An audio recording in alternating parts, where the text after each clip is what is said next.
This one's for the sweet lover fuckers, the street rockers, the funky jugglers who juggle pronouns on the tip of the tongue like cigarette smoke.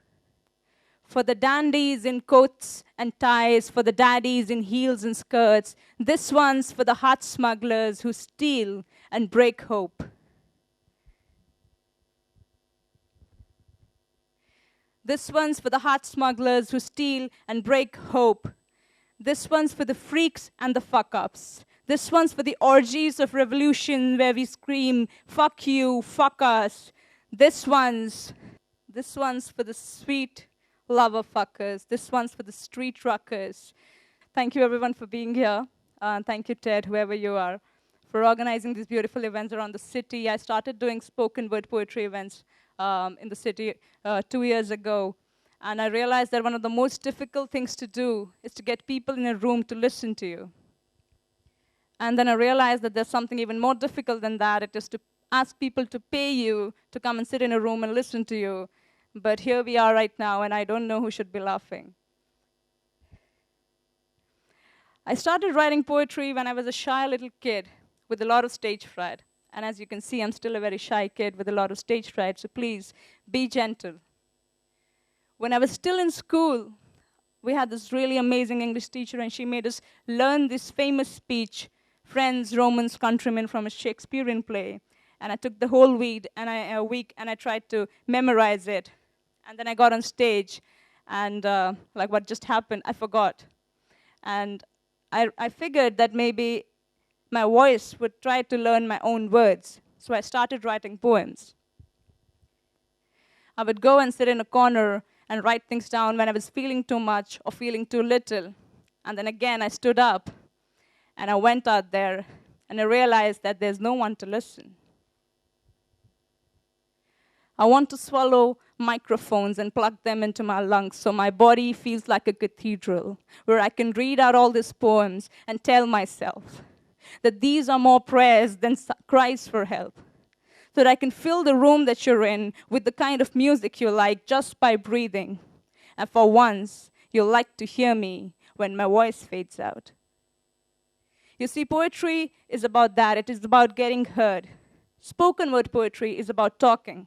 It is about sharing what you think. It's about sharing what you feel. When I got the invitation for TEDxNizamuddin, and I was told that the theme is redefined, like all good research scholar, the first thing I did was Google it. So Google told me redefine is a verb which means define again or differently. You see, that's what I love about this word. It doesn't say that you have to define something first to be able to redefine it. Like you don't have to lose something first to be able to find it. You see, we're pretty fine like that. So if you ask me what is poetry, I'll tell you that I don't know. And if you ask me why do I do it then, I'm going to ask you why not.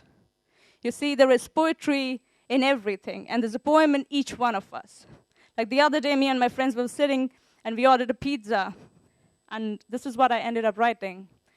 Life is a pizza in a delivery box, almost cold by the time you get down to eat because you're too busy opening that Coke can. So I don't know, maybe a lot of you would say I'm saying the obvious, but I think there is a small poem somewhere in there. In the words of Emily Dickinson, she said that a word is dead when it is said, some say. I say it is born that day. So say that word. Spoken word poetry is about getting out there and saying that word. Spoken word poets say these words out loud in front of you.